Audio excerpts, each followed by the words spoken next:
आपण पाहणी करण्यासाठी आलेला आहात, काय नेमकं पाहणी करण्या आतमध्ये आपल्याला जाऊ दिलं नाही, आपण काही फोनवर संपर्क देखील साधलेला आहे, काय नेमकी माहिती? कसं आहे की मी आतापर्यंत जितके विषय लढते प्रत्येक विषयाची इत्थंभूत माहिती घेऊनच लढते. तर पहिलं म्हणजे ही जमीन एक्झॅक्टली आहे कुठे, त्याचं लोकेशन काय, सध्याची स्थिती काय, तिथल्या अधिकाऱ्यांशी बोलण्यासाठी मी आता मुंडवाच्या त्या लोकेशनवर आले. इथे आज जे गेटवर काही अधिकारी होते ते म्हणाले, ताई आम्ही तुम्हाला ओळखतो, तुम्ही अतिशय चांगला लढता, पण जोपर्यंत तुमच्याकडे परवानगी नसेल तोपर्यंत आम्हाला आत सोडता येणार नाही. तर आमचे जे डायरेक्टर आहेत बेन्यामिन म्हणून, त्यांच्याशी तुम्हाला बोलावं लागेल. म्हणून मी त्या डायरेक्टरांचा नंबर घेऊन त्यांच्याशी आता फोनवर संपर्क केला. पण अतिशय उद्धट इतके व्यक्ती मी आतापर्यंत कधी बघितले नव्हते. त्या उद्धट व्यक्तींनी मी त्यांना विनंती केली होती की आम्हाला 2च जणांना ही जमीन जी आहे सरकारने तुम्हाला लीजवर जरूर दिली असेल, पण ती सरकारची म्हणजे जनतेची जमीन आहे, आम्हाला फक्त 2च जणांना आज जाऊन पाहणी करण्याची परवानगी द्या. ती त्यांनी स्पष्टपणे नाकारली. आता त्यांना कोणाचे फोन आले, कोणीच नाही परवानगी देण्यास नकार दिला मला माहित नाही, पण आताच्या घटनेला त्यांनी पाहणी करण्यास नकार दिलाय. पण मी या सगळ्या गोष्टींचा कीस पाडणार आहे. आज सगळ्या अधिकाऱ्यांची माझी चर्चा करून सगळी माहिती काढून मी उद्या याच्यावर एक मोठी पत्रकार परिषद देखील घेणार आहे. मोठ्या समितीचा आज अहवाल येणार होता, अर्थात म्हणजे कालच येणार होते, पण अजूनही तो आलेला नाहीये. या संदर्भात काय अधिकाऱ्यांशी बोलणं झालेलं आहे? मोठ्या समितीचा अहवाल आज दुपारपर्यंत येणार आहे असं मला काही पत्रकारांकडनंच कळलंय. आताच्या घटनेला तो आला नाहीये, पण कुठचाही अहवाल आला, कुठलाच अधिकारी असं म्हणू शकत नाही किंवा कुठचीच समिती अशी म्हणू शकत नाही की याच्यात जे झालंय ते नियमाप्रमाणे झालंय असं कोणालाही म्हणता येणार नाही. त्यामुळे मोठ्या समितीचा अहवाल खरं आता काल येणार होता, तो आज दुपारपर्यंत येईल असं सांगितलं. तुम्ही आता जागेची पाहणी करण्यासाठी आला होता, नेमकी काय पाहणी करायची होती? कारण ही एक जमीन आहे, बोपोडीची एक जमीन आहे जी अमेरिका कंपनीच्या नावावरच होती, ज्यामध्ये पार्थ पवार पार्टनर आहेत. या जमिनीची पाहणी करून तुम्ही नेमकं काय हे करणार? कसं आहे की आता ही जी जमीन होती ही बोटॅनिकल गार्डन्सला लीज तत्वावर सरकारने दिली आहे. जर ते लीज 2038 पर्यंत दिलं असेल तर तिथे आत्ताची सध्या स्थिती काय आहे ते मला जाणून घ्यायचं होतं. कारण ती दिली होती रिसर्च करण्यासाठी, प्लांट्सच्या रिसर्चसाठी त्यांना ती जमीन दिली होती.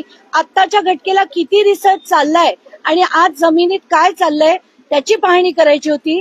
तिथल्या अधिकाऱ्यांना मला त्यांची चौकशी अशी करायची होती की 16 जूनला इथे काही माणसं आज जाऊन त्यांनी तमाशे केले होते, ही जागा आमच्या हवाले करा म्हणून जे केलं होतं ते ही माणसं कोण होती ही सगळी चौकशी त्यांच्याकडनं करायची होती. पण जसं मला अपेक्षित नव्हतं तसं आज झालेलं आहे. मला आज जाण्याची परवानगी त्यांनी नाकारलेली. तुम्ही म्हणा की उद्धटपणे तुमच्याशी बोलले अधिकारी, त्या अधिकाऱ्यांचं नाव काय आहे, नेमकं संभाषण काय झालं होतं? बोटॅनिकल गार्डनचे सेंट्रल गव्हर्नमेंटचे कोणी बेन्यामिन नावाचे अधिकारी होते, त्यांच्याशी मी फोनवर बोलले.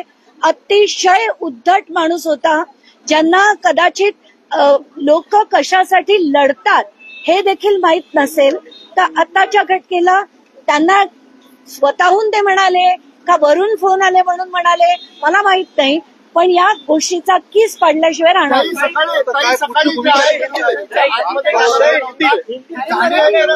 नंबर टाकण्यात आलेले, ती गाडी तोडताना गाडीचे नंबर टाकतात, अशा पद्धतीचा आतमध्ये सगळ्या झाडावरती नंबर टाकण्यात आलेले.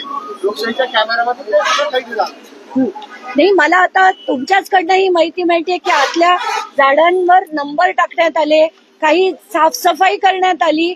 मला तर आता असं कळलंय की तिथे बऱ्याच गोष्टीची लावणी पटापट केली गेली आहे, कारण आतापर्यंत इथे काही झालेलं नव्हतं. तर या सगळ्या गोष्टीच मला पाहणी करायची होती, पण आज जाण्याची परवानगी मिळालेली नाही. हा व्यवहार पवारांनी यापूर्वी सांगितलं की हा व्यवहार रद्द करण्यात आलेला आहे, मात्र प्रशासनाकडून नोटीस देण्यात आली होती की याची तिथे 42 कोटी आहे, जोपर्यंत भरत नाही तोपर्यंत हा व्यवहार रद्द होणार नाही. काल पुन्हा त्याला मुदतवाढ देण्यात आलेली आहे 7 दिवसांची. एक तर अजित पवार याला रद्द करणारे कोण? उपमुख्यमंत्री पद हे अनकॉन्स्टिट्युशनल पद आहे, हे पदच अस्तित्वात नाही. दुसरं, ते फायनान्स मिनिस्टर आहे. फायनान्स मिनिस्टरचा रूल्स ऑफ बिझनेस प्रमाणे ते इतर कुठल्याही गोष्टीत पडू शकत नाही. तिसरी गोष्ट, व्यवहार जो रद्द करायचा आहे तो त्याच्या कायद्याने होतो. 5 कायदे सेल डीड रद्द करण्याची परवानगी देतात आणि त्याच्या सेक्शन्स प्रमाणे section 16 of specific relief act प्रमाणे जर 2 व्यक्तींनी फ्रॉड केला असेल तर त्यांना व्यवहार रद्द करण्याचा कुठलाही अधिकार नाही. आताच्या घटनेला सुरुवातीला सांगितलं गेलं की 21 कोटी देऊन हा व्यवहार रद्द होणार. मग बावनकुळे म्हणतात की आम्हाला पैसे नको, आम्हाला तो व्यवहार रद्द करून हवा. त्याच्या पुढे म्हणतात की नाही 21 नाही 42 कोटी घेऊन हा व्यवहार रद्द होणार. पण लिगली हा व्यवहार ना अजित पवार रद्द करू शकतात, ना फडणवीस रद्द करू शकतात, ना नरेंद्र मोदी रद्द करू शकतात. कोणाकडेही ते अधिकार नाही. सिव्हिल कोर्टनी, कारण याच्यात फ्रॉड झालंय आणि हे जर फ्रॉड झालं असेल तर सिव्हिल कोर्टनी सिव्हिल आणि क्रिमिनल लायबिलिटी जोपर्यंत तपासत नाहीत तोपर्यंत हा व्यवहार कोणीही रद्द करू शकत नाही. जर सरकारने केला तर त्याला मी चॅलेंज करणारं पिटिशन हायकोर्टात प्रशासकीय अधिकाऱ्यांना भेटणार आहात, प्रशासकीय अधिकाऱ्यांना काय मागणी करणार आहात? माझी तुम्हाला सगळ्यांना विनंती आहे की मला आता याच्या पुढे बऱ्याच ठिकाणून बरीच माहिती जमा करायची आहे. तर आता मी कुठे जाते, कोणाला भेटणार आहे हे मी काहीच सांगू शकणार नाही. उद्या पत्रकार परिषदेत या सगळ्या गोष्टी उद्या नाही, उद्या मुंबईत. मुख्य पदावर असणारे मनोहर जोशी असतील, जसराव देशमुख, निलंगेकर यांच्यावर जेव्हा आरोप झाले असे काही किंवा भ्रष्टाचाराचे गैरव्यवहाराचे, त्यांनी राजीनामा दिला. मात्र अजित पवारांवर सातत्यानं आरोप होत आहेत, मात्र ते अजूनही काहीच बोलत नाही, काही होत नाही यावेळी. अतिशय महत्वाचा प्रश्न विचारलात. कुठच्याही माणसाला ज्याला जनाची नाही मनाची लाज असेल असा माणूस तात्काळ राजीनामा देतो. अजित पवारांनी सिंचन घोटाळ्यात जेव्हा मीच आरोप केले होते तेव्हा मी आणि विजय पांढरेंनी तो विषय लावून धरला होता. तेव्हा अजित पवारांनी संध्याकाळी 5 वाजता एकदा अचानकपणे राजीनामा दिला की या सगळ्या प्रकरणाची चौकशी व्हावी. आणि आता तेच व्यक्ती उपमुख्यमंत्री आहेत, पुण्याचे पालकमंत्री आहेत.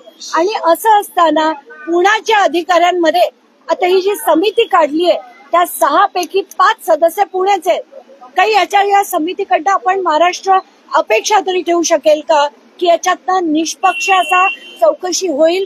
खरं अजित पवारांचा राजीनामा घेणं हे त्यांना जर मनाची लाज असेल तर त्यांनी तात्काळ दिला. यांचं म्हणणं काय? मूळ मालकांना भेटला होता, आता मूळ मालकांना घेऊन आलात, यांचं म्हणणं काय? तुमच्याशी काय बोलले ते? मूळ मालक माझ्याकडे घरी मुंबईला भेटायला 2दा येऊन गेले. त्यांचं म्हणणं स्पष्ट होतं की 2006 साली आम्हाला सांगण्यात आलं की ह्या व्यवहार नीट करून देईन असं त्या शीतल तेजवानीने त्यांना सांगितलं. ते का? कारण 2 वतनाच्या जमिनी केल्या होत्या. एक ही होती आणि एक वानवडी नावाच्या एका जागेतली होती. त्या दोन्ही वतनाच्या जमिनीपैकी वानवडीची जी जमीन आहे ती सरकारने परत रिग्रँट केली, तर ही सुद्धा रिग्रँट होईल असं जेव्हा त्यांना सांगण्यात आलं तेव्हा त्यांनी पॉवर ऑफ अटॉर्नी शीतल तेजवानीला दिली. कशासाठी? तर ती फक्त डॉक्युमेंटेशन बनवायला, रिप्रेझेंटेशन करायला, वकील अपॉइंट करायला, कोर्टात जायला आणि विक्रीची कागदपत्र बनवायला, विक्रीची सही करण्यासाठी कुठचाही कागदवर सही करण्यासाठी अधिकार दिलेले नव्हते. तरी सुद्धा त्या व्यक्तीने तसं केलं. मी त्यांच्यापैकी सगळ्यांना विचारलं तुम्हा कोणाला 1 वर्षात शीतल तेजवानींनी संपर्क केला होता का, किंवा या प्रकरणाची हे सेल डीड होणार आहे याची तुम्हाला माहिती होती का? सगळ्यांनी सांगितलं कोणालाही माहिती नव्हती. म्हणजे त्यांच्या अपरोक्ष हे सगळे व्यवहार होत होते आणि हा सुद्धा एक खूप मोठा फ्रॉड आहे.